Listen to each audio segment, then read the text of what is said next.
이쪽쯤에 있습니다. 13절까지를 같이 낭송하겠습니다.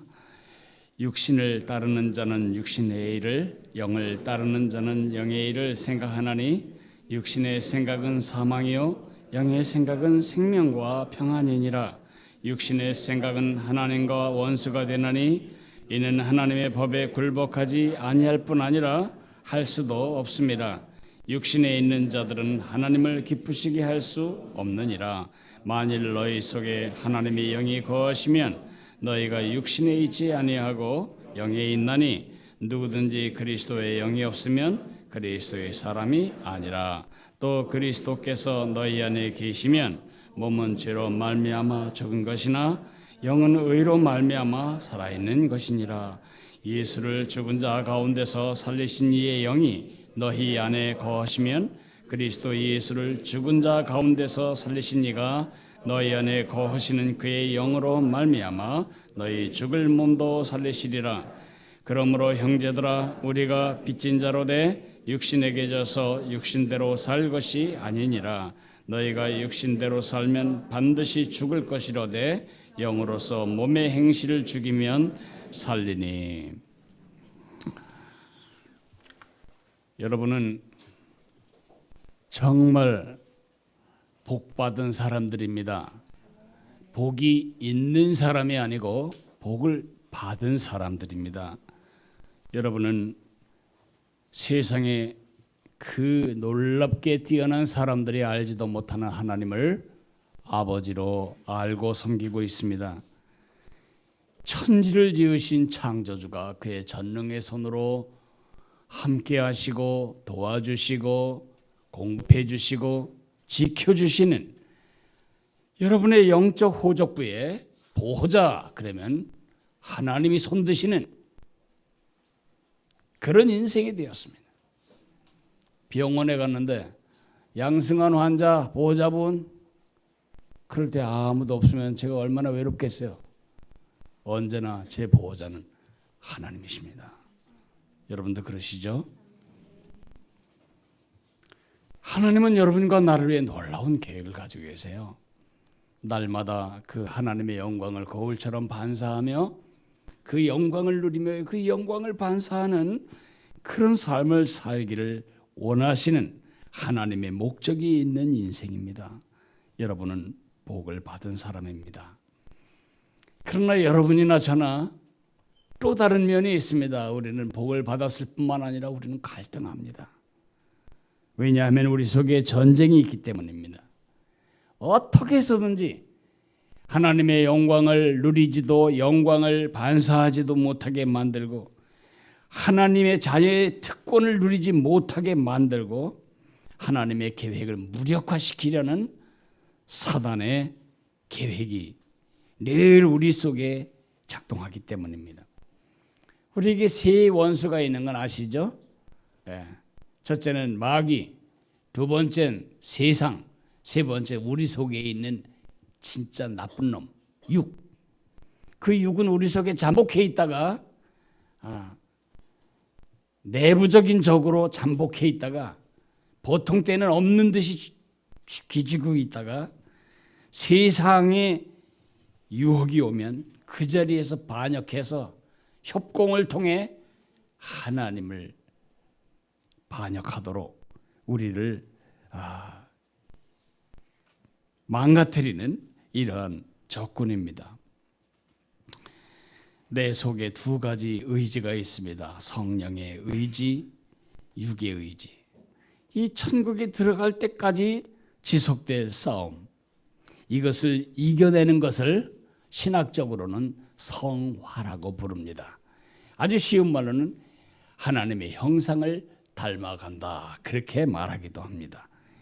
이것을 영적인 승리라고도 말하고 이렇게 사는 우리를 승리하는 크리스천이라고 말합니다. 예수 믿을 때 모든 갈등과 모든 문제를 하나님이 다 제거하신다, 누군가 그렇게 말한다면 그것은 성경적이 아닙니다. 예수 믿고 나서 여러분의 모든 문제가 다 해결되지 않았습니다. 우리는 그 문제를 이기고 그 유혹을 극복하고 그 싸움을 이기는 것뿐이지 싸움이 없다면 우린 죽은 것입니다. 제가 예수 믿기 전에 별로 싸움이 없었습니다. 지금 생각해보면 죄가 유혹하면 첫 번에는 조금 거부하다가 곧바로 죄를 짓는 것입니다. 양심에 약간 가책은 있지만 남들도 다 그런다 생각하면 하나도 아프지도 않습니다. 별로 갈등이 없었습니다.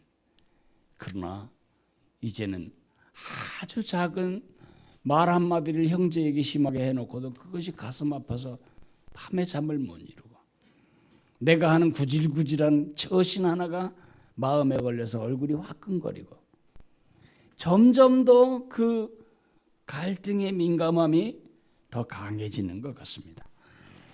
그런데 대부분의 성도들의 삶은 패배입니다. 잘못된 방식으로 싸우기 때문입니다. 그 잘못된 방식으로 싸우는 게 뭐냐면 내 힘으로 내 노력으로 싸우려고 하는 것입니다. 어쩌면 여러분과 저는 잘못된 신학의 희생자일 수도 있습니다. 우린 이렇게 배웠습니다. 구원은 예수님을 믿음으로 받지만은 주님의 형상을 닮아 자라가기 위하여 아니면 이겨내기 위하여 우리는 노력해야 한다. 힘을 다해야 한다. 이런 이야기를 들으면서 그게 성령 안에서의 협력이라는 생각보다는 구원은 믿음으로 받지만 성화는 내 힘으로 노력해야 되는 거구나. 스님이 그러듯이 우리도 스스로를 극복하고 억누르고 절제하고 이것도 크고 저것도 해야 되는구나. 이런 생각을 하게 됩니다. 은혜로 얻은 구원을 내 힘으로 지켜가려고 하는 이 열심과 헌신과 열정, 내 힘으로 살아가려고 합니다. 못난이 삶을 버리기 위해 노력하고 예쁜이 삶을 살아보려고 길을 쓰는 신학은 잘못된 신학입니다. 죄를 안 짓기 위해서 여러분이 결심을 100번 하면 죄에서 끊어지지 않습니다. 죄가 강화됩니다. 술을 끊기 위해서 이 세상에 있는 모든 술병을 갖다 벽에 도배를 해놓고 날마다 하나씩 저걸 안 먹겠습니다. 저거는 나하고 관계없습니다. 그렇게 바라보며 기도하면 여러분은 알코올 중독자 됩니다. 그것이 율법주의입니다. 율법주의라고 하는 것은 여기 있는 율법의 몇 가지를 지켜서 뭐 하겠다는 것이 아니고 내 힘으로, 내 노력으로, 내 열정으로 성장해 보려는 것, 믿음을 지켜보려는 것이 율법주의입니다. 아니 그게 뭐 잘못됐다고 그런 열정과 노력이 가상한 것은 아닌가? 아닙니다. 제가 제 결심을 하고 죄를 안 져야 되겠다. 그리고 주님이 기뻐하는 삶을 살아야겠다. 이렇게 결심을 하잖아요. 그러면 어떤 건 돼요. 몇 번은 돼요. 근데 100번 성공했다가 한 번 실패하면 이상하다. 내가 하려고 하는데 왜 이렇게 되지? 나는 안 될 사람인가 보다. 좌절이 옵니다. 그리고 회의가 시작됩니다. 내 속에 성령님이 지금 떨어졌나 보다. 제 자동차가 지금 노란불 들어왔거든요. 무슨 뜻인지 아시죠? 빨리 기름 넣으라는 뜻이잖아요. 지금 성령이 떨어져 버렸구나. 빨리 부흥회를 가든지 뭘 해야 되겠구나. 콰이어 타임을 하든지 이런 생각을 하게 되는 것입니다. 그러다 보면 내가 이게 금식을 해야 되겠구나. 금욕주의로 들어갑니다. 금욕주의 해도 안 돼요. 그러면 형식주의로 갑니다. 남들 다 하듯이 그냥 평범해 보이도록 하는 거지. 그리고 이제 외식주의에 들어갑니다. 아무 일 없는 것처럼 살아가지만 이 속에는 깊은 패배감과 좌절감이 있습니다. 그러다 보면 어떻게 되는가? 이거는 안 될 일이다. 예수 믿는 일은 참 힘든 일이다.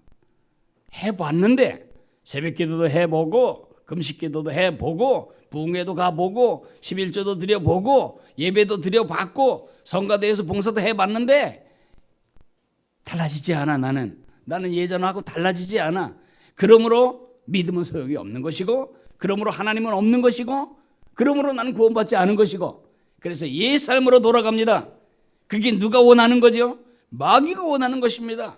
율법주의가 우리를 파멸케 하기 때문에 사도 바울이 그렇게, 사랑의 사도 바울이 그렇게 잔인하게 말하는 것입니다. 나뿐만 아니라 천사들일지라도 이 복음 외에 다른 복음을 전하면 저주를 받을지어다. 율법주의로 성도들을 가르치고 있었던 당시의 거짓 선생들을 향해서 저주를 선포하고 있는 것입니다. 이것이 지금 한국 사회 문제입니다. 얼마나 많은 사람들에게 전도해 보세요. 이런 말하죠. 나도 다녀봤거든. 나도 교회 가봤거든. 뭐예요? 가봤는데 복음은 사실이 아니더라는 거죠. 당신이 말하는 강 같은 평안은 없더라는 거죠. 당신이 말하는 변화와 축복과 기쁨은 없더라는 거잖아요. 그죠? 그게 뭐에 비롯된 문제냐 하면 잘못된 신학, 율법주의적인 신학 때문에 온 것입니다. 그러나 로마서 8장을 통해 하나님은 백전백승의 승리의 전략을 가르쳐 주셨습니다. 로마서 8장은 1절이 정죄 없어. 너는 정죄받지 않는다. No condemnation. 그렇게 시작해서 39절 끝에는 1절은 정죄 없음, 39절 끝절은 어떤 경우에도 누구도 너를 끊어놓지 못함. No separation. 그리고 2절부터 38절 사이는 No defeat. 실패할 수 없음. 패배할 수 없음. 우리는 정죄받을 수 없습니다. 누구도 어떤 것도 우리를 정죄하지 못합니다. 우리 판사께서 무죄하셨기 때문에 너는 내 아들. 우리는 하나님의 사랑에서 분리될 수 없습니다. 분리될 수 없습니다. 누구도 끊을 수 없습니다. 그리고 우리는 가운데 2절부터 38절까지 그리고 우리는 패배할 수 없습니다. 로마서 8장이 말하는 두 가지 가장 중요한 도구가 있는데 첫째로는 확신이고 두 번째로는 성령입니다. 제가 이렇게 말씀을 드렸죠. 성도들의 영적인 축복과 성장을 발목 잡는 두 명의 골리앗의 목을 잘라버리겠다고. 그 첫째가 뭐냐면 확신이 없는 겁니다. 내가 진짜 구원받았는데 이게 사실인지, 하나님이 정말 날 사랑하시는지 확신이 없어요. 또 하나는 죄책감. 하나님이 나를 늘 째려보실 거다. 나는 하나님 앞에 정말 너무 죄송스럽다. 늘 그 생각만 하는 거예요. 눈 깔고 있는 강아지처럼 항상 하나님을 바라볼 수가 없어요. 너무 죄송스러워서. 그게 무슨 겸손이나 되는 것처럼, 그게 무슨 믿음이나 되는 것처럼. 여러분 집에 가는데 여러분 자녀가 눈내리 깔고 아저씨 차마 아버지라고는 못하겠어요. 제가 50점밖에 못 받았습니다. 그러면 참 겸손하다 그러시겠습니까? 그냥 온팡지게 두들겨 맞을 짓을 해놓고도 엄마! 당당한 그가 바로 자녀입니다. 우리를 하나님이 그렇게 보십니다. 그래서 어제 그 두 가지 무기, 승리의 무기 중에 첫째 무기가 뭐였냐면 확신입니다. 어제 그 확신에 대해서 말씀을 들으셨습니다. 셀프 이미지, 나를 어떻게 보느냐. 마귀는 이렇게 말합니다. 넌 죄인이야. 웃기지 마. 네가 죄인이 아니라면 지금도 죄를 짓고 있고 예전에도 많이 지었고 또 앞으로도 죄 안 진다는 거 누가 믿겠냐. 그러면 넌 죄인이다. 그러면 맞아. 그 말이 맞아. 그러면 여러분 이제 낚이는 것입니다. 하나님은 no. 넘어지고 쓰러지고 주저앉고 또 자빠지겠지만은 그러나 너는 내 아들이다. 너는 예쁜이다. 너는 못난이가 아니다. 우리가 선택해야 됩니다. 확신이란 선택입니다. 내가 생각할 때 나는 죄인이 아니다, 그런 게 확신이 아니고 하나님이 보시듯이 나를 보는 것이 확신입니다. 그게 믿음입니다. 믿음으로 받아들이는 것입니다. 나는 못나니, 나는 나쁜 놈, 나는 죄인, 그 사람은 절대로 못나니 벗어날 수 없습니다. 나를 못난이라고 생각하는 사람, 못난이 말을 하고 못난이 짓을 하고 못난이 행세를 하고 살아갑니다. 나는 예쁜이라고 생각하는 사람만 예쁜 말을 하고 예쁜 행동을 하고 예쁜 관계를 형성해 나갑니다.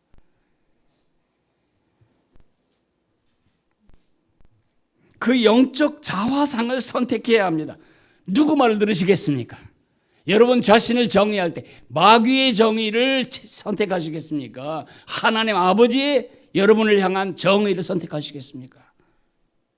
그것이 확신입니다. 저는 결심했습니다. 나는 하나님이 날 보시듯이 나를 보겠노라고. 그리 생각하면 겁날 거 없습니다. 당당합니다. 그러고 나니까 죄가 끊어지기 시작하는 거예요. 내가 이런 생각하면 안 될 사람이잖아. 내가 이런 짓 하면 안 될 위신이잖아. 내가 내 신분이 이렇게 구질구질하게 살아서는 안 될 사람이잖아. 뭐 때문에 달라진 겁니까? 나에 대한 정의 때문에 달라진 것입니다. 응? 누구든지 그리스도 예수 안에 있는 자에게는 결코 정죄함이 없나니. 아멘. 이제 오늘은 또 한 가지 도구에 대해서 말하겠습니다. 승리. 정죄함이 없고 불리함이 없는데 패배함이 없다. 패배함이 없게 만드는 두 무기 중에 하나는 확신이고 또 하나는 성령님이시다. 크리스천 삶에서 배워야 할 가장 중요한 레슨이 있다면 그것은 봉사하는 법, 예배드리는 법, 뭐 이런 종교적인 행위가 아닙니다. 제가 지금까지 영적 순례를 해오면서 제일 배우기 힘들었던, 제 영적 삶에 가장 힘들었던 레슨은 뭐냐 하면 성령님 안에서 성령님과 함께 살아가는 것. 내가 지금 성령과 연결되어 있다. 지금 내가 말할 때 성령께서 나를 통해 말하고 계시고 지금 성령이 내 삶에 같이 계시다. 이것을 배우는까지가 정말 그게 가장 어렵지만은 가장 중요한 레슨이었다. 이렇게 말씀드릴 수 있습니다. 왜냐하면 크리스천은 기독교라는 종교 행위를 하는 사람이거나 기독교라는 종교를 채택한 사람이 아니고 크리스천은 그리스도의 생명이 이 속에 재생하는 삶입니다. 그리스도께서 내 안에 재생되는 삶입니다. 사도 바울이 내가 그리스도와 함께 십자가에 못 박혔나니 그런 적이 내가 산 것이 아니요 오직 내 안에 그리스도께서 사신 것이라. 내가 이제 육체 가운데 사는 것은 나를 사랑하사 나를 위하여 자기 목숨을 버리신, 자기 몸을 버리신 하나님의 아들을 믿는 믿음 안에서 사는 것이라. 이 안에 예수님이 살아계시고 그분이 지금 내 심장을 뛰게 하고 있고 그분이 내 위장을 주무르고 계시고 그분이 지금 피를 통하게 하고 계시고 그분이 내 호흡을 연장시키고 계시고 내 육체의 생명, 내 영적인 생명, 내 모든 삶에 예수님이 지금 개입하고 계시다. 그것을 배울 때까지 정말 육적인 삶을 벗어나기가 어려웠습니다. 성령에 대해서 성령님이란 말 자체가 굉장히 생소한 분들이 계실 것입니다. 많은 사람들은 성령님 그러면 왕년에 한창 유행하던 부흥회의 폐해로서 성령님 그러면 방언하고 예언하고 자빠져서 천국 가보고 그런 어떤 그 영적인 신비한 체험을 생각하고 은사를 생각합니다. 어떤 사람은 성령님은 적어도 안수집사급 이상 되는 사람이나 필요한 아니면 아는 이런 존재로 생각합니다. 사다리 맨 밑칸에 구원이 있고 점점 믿음이 좋아지면 언젠가 성령을 받겠지. 이런 잘못된 신학 때문에 우리 모두가 성령님의 능력으로 사는 법을 배우지 못하는 것입니다. 구약의 성도들에게는 성령이 항상 같이 있지 않았습니다.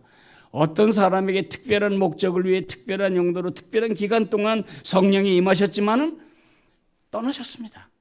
성령이 출근했다가 떠나시고 임했다가 떠나셨습니다. 신약 성도 예수님을 나의 구세주와 주님으로 모실 때 그때 성령님은 우리 안에 오시는 것입니다. 왜냐하면 성령은 누구냐 하면 부활하여 승천하시고 그 육체의 예수님이 하늘 보좌에서 이 땅에 보내주신 그의 영이기 때문입니다. 우리가 예수님을 받아들일 때 그 예수님은 구멍 뚫린 육체의 예수님을 받아들인 것이 아니고 그분의 영, 그리스도의 영을 받아들인 것입니다. 그러므로 우리 속에 예수님이 계시다고 말하는 것이나 성령님이 계시다고 말하는 것이나 같은 것입니다. 성경은 성령님과 예수님을 막 혼용해서 씁니다. 같은 분이기 때문에. 또 하나의 오해는 뭐냐 하면 성령을 모셨다고 모두가 다 같은 성령 충만을 누린다고 생각하는 것입니다. 그렇지 않습니다. 많은 성도들은 잘못된 크리스천의 삶을 살아감으로 패배하고 있습니다. 어떤 사람은 규칙으로 크리스천의 삶을 살고 있습니다. 이거 하고 이거 안 하고 이거 하고 이거 안 하면 크리스천이다. 쉬운 말로 크리스천은 누구냐? 담배 안 피는 사람, 술 안 먹는 사람. 담배 안 피고 술 안 먹으면 그게 크리스천입니까? 에?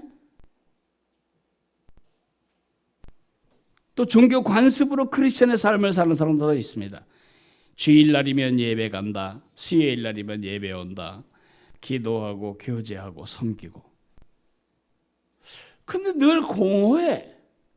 공허할 수밖에. 그것이 크리스천의 삶의 전체가 아니니까요. 어떤 사람은 체험을 추구해요. 신비하고 초자연적인 경험을 추구해요. 어디 화끈하게 이성이 시원하게. 이상하지? 목사님은 무당만큼도 못해. 무당한테 가면은 다 말해줘. 목사님한테 가서 제가 왜 이렇게 아프지요? 그러면 하나님의 계획이 있겠죠. 이런 소리밖에 못하는데 무당은 딱 말해. 할아버지 묘를 잘못 썼기 때문이야. 증조 할아버지 귀신이 지금 화가 났어. 굿해 굿. 1,000,000원짜리 해. 아주 명확해요.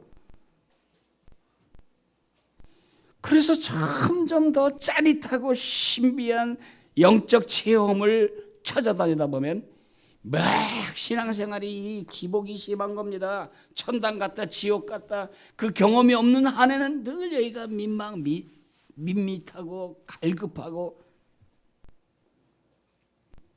이것이 규칙으로 산다거나 종교 관습으로 산다거나 체험을 추구한다는 것이 나쁘다고 말할 수는 없어요. 그런 건 껍데기일 뿐이에요.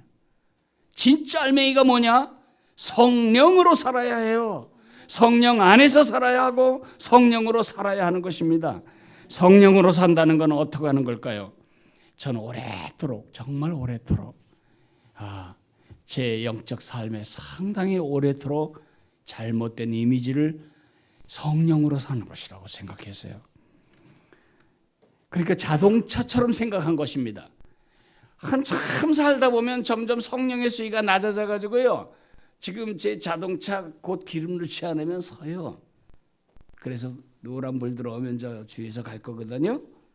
그렇게 가득 채우면 이제 걱정 없이 간다. 그리고 쭉 가다가 또 막 죄 짓고 또 나쁜 생각 들고 성령이 충만하지 않구나 또 채워야지. 아닙니다. 그게 성령으로 사는 것이 아닙니다. 성령으로 사는 것은 자동차처럼 사는 게 아니고요. 성령으로 산다는 것은 자기 부상열차처럼 사는 것입니다. 자기 부상열차가 어떻게 가는지 아시죠? 레일이 3개가 있습니다. 양쪽 바깥의 레일은 바퀴가 걸리는 레일입니다. 양쪽 레일, 이 레일은 우리 크리스천의 규칙이나 종교 관습이나 체험 이런 것을 말한다면 정말 내 기차가 가게 만드는 전력은 어디서 공급되냐? 가운데 있는 선로에서 공급이 됩니다. 그러면 열차의 이 열차가 그 가운데 선로와 접촉, 접선 다 있기만 하면, 여기 붙어 있기만 하면 이 열차는 100년이라도 달릴 수 있습니다. 100년이라도. 주유하지 않습니다. 열차, 전기 부상 열차 주유하지 않습니다. 충전하지 않습니다. 그 막강하게 흐르는 전기에 접선만 되면 그냥 가는 것입니다. 우리가 그런 것입니다. 성령님은 언제나 우리 안에 계십니다. 성령님은 언제나 우리 안에 계신데, 문제는 우리가 그에게 붙어있기를 거부하고 내 힘으로 살려고 길을 쓰는 거죠. 예수님이 말씀하시지 않았나요? 나는 포도나무여 너희는 가지니 그가 내 안에 내가 그 안에 거하면 이 사람은 열매를 많이 맺나니 나를 떠나서는 너희가 아무것도 할 수 없다. 가지가 나무에서 잘라져 분리되면은 아무 맥이 없고 곧 말라 비틀어지잖아요. 전기 부상, 자기 부상 열차가 그 가운데 선로에서 접선이 떨어지는 순간 서는 것입니다. 그죠?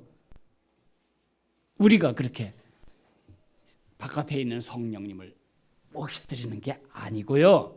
이미 여러분 안에 계신 그 성령님께 늘 붙어 있는 것입니다. 예.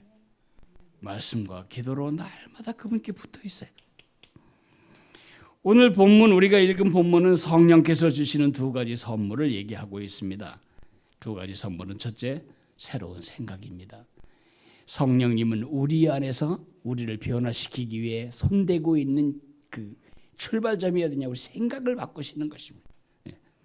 5절에서 8절을 보면 육신을 따르는 자는 육신의 일을, 영을 따르는 자는 영의 일을 생각하나니 육신의 생각은 사망이요 영의 생각은 생명과 평안이니라. 육신의 생각은 하나님과 원수가 되나니 이는 하나님의 법에 굴복하지 않을 뿐만 아니라 할 수도 없습니다. 육신에 있는 자들은 하나님을 기쁘시게 할 수 없느니라. 새로운 자아상을 주십니다. 새로운 신분을 주십니다. 새로운 목표를 주시고 새로운 가치를 설정해 주시고 새로운 태도를 우리에게 가르쳐 주십니다. 새로운 생각을 주십니다. 성령께서 우리의 생각을 새롭게 하심으로 우리가 세상과 마귀와 육을 이기게 하십니다. 너는 못난이가 아니야. 너는 하나님의 예쁜이야. 이렇게 우리의 정체성.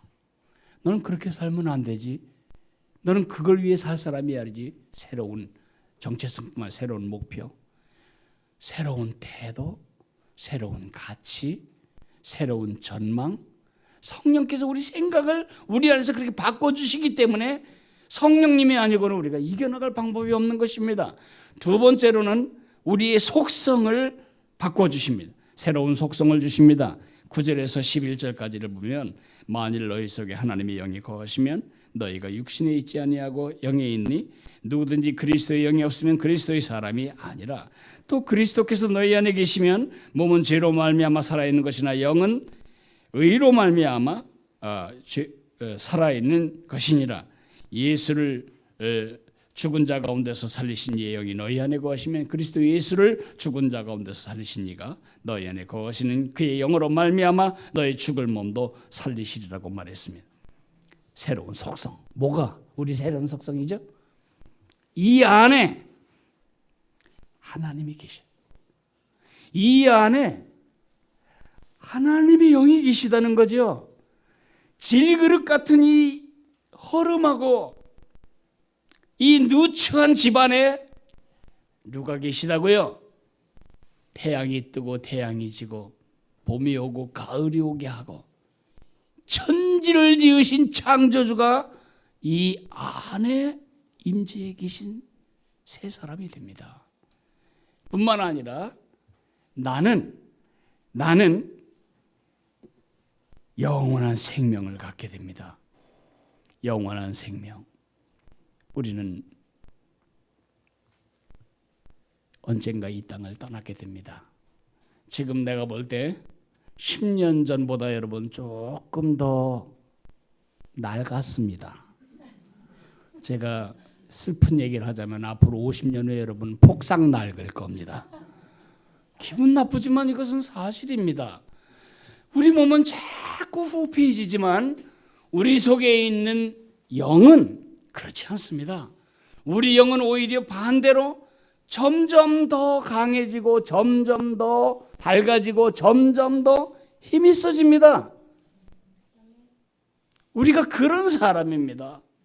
뿐만 아니라 우리는 어떤 사람이냐면 죽으면 부활하신 예수님처럼 다시 부활할 사람입니다. 우리 속성을 바꿔놓으신 분이 바로 성령님이십니다. 새로운 생각을 주시고 새로운 속성을 주시는 이 성령님이 우리 안에서 계십니다. 이것은 소망사항이 아닙니다. 아유, 천국에 가면 얼마나 좋겠어. 그런 말 하면 하나님 섭하십니다. 그건 보증사항입니다. 오늘 밤이라도 떠나면 곧바로 갑니다. 그런 소망을 가지고 우리가 이 땅을 이겨나갈 수가 있는 것입니다. 돈 떨어지고 힘 떨어지고 건강 떨어지고 속상할 때 여러분 무슨 힘으로 버텨나가세요? 아, 여긴 내 집이 아니지. 오늘 밤이라도 이 땅 떠나면 저 천국이 내 집이지. 여기가 내 본거지가 아니지. 난 지금 여행 중이지. 지금 무전여행하고 있는 중이지. 무전여행도 좋은 추억이 될 게야. 이게 마지막으로 먹을 수 있는 조악한 음식일 수도 있어. 그러면 재밌어요.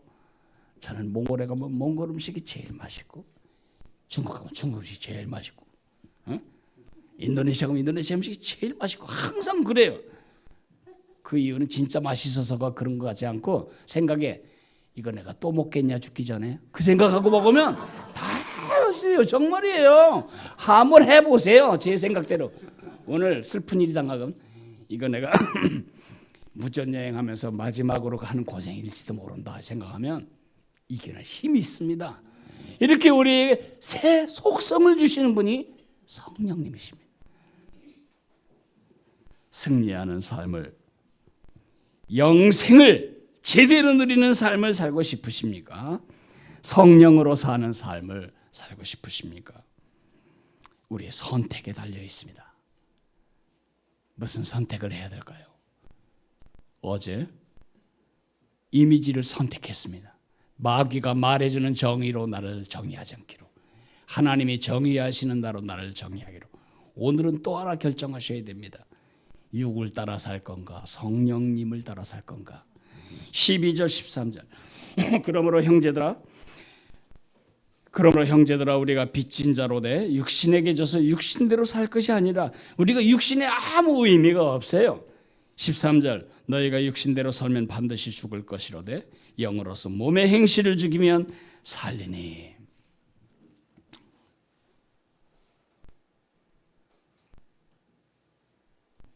제가 어떤 글 하나를 읽어드리겠습니다. 어느 날 저녁 인디언 체로키족 노인이 손자에게 자기 내면 세계 안에서 벌어지고 있는 전투에 대해서 말했습니다. 아가, 내 안에는 늑대 2마리가 싸우고 있단다. 한 마리는 악이란다. 그놈은 분노, 시기, 슬픔, 회한, 탐욕, 오만, 자기 연민, 죄의식, 원한, 열등감, 거짓말, 허영, 우월감, 자만심을 가지고 있어. 그리고 다른 한 마리는 선이란다. 기쁨, 평화, 사랑, 희망, 평온, 겸손, 친절, 자비, 이해, 아량, 진실, 동정, 믿음을 가진 녀석이지. 내 안에는 이 2마리의 늑대가 늘 싸우고 있단다. 손자가 곰곰이 생각하더니 할아버지에게 물었습니다. 주로 어느 편이 이기나요? 체로키 정도인이 솔직하게 대답했습니다. 내가 키운 늑대가. 여러분에게 묻습니다. 지금까지 여러분은 어느 늑대를 키우고 계셨습니까?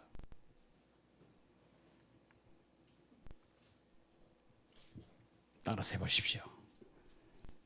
이젠 더 이상 육의 늑대를 키우지 않겠습니다.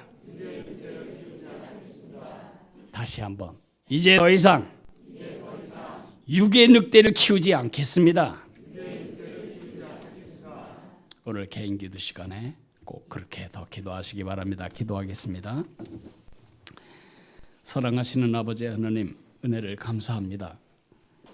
이젠 더 이상 육의 늑대를 키우며 패배하며 살지 않겠습니다. 이제 성령님을 따라 살기로 작정합니다.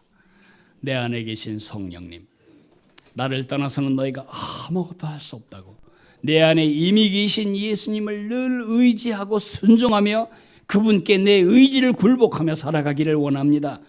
육이 원하는 대로, 내 마음대로 내가 하고 싶은 것을 내가 원하는 때에 내가 원하는 방식으로 살기를 고집하는 육을 먹이지 아니하고 키우지 아니하고 성령님을 따라 살기를 결정하겠습니다.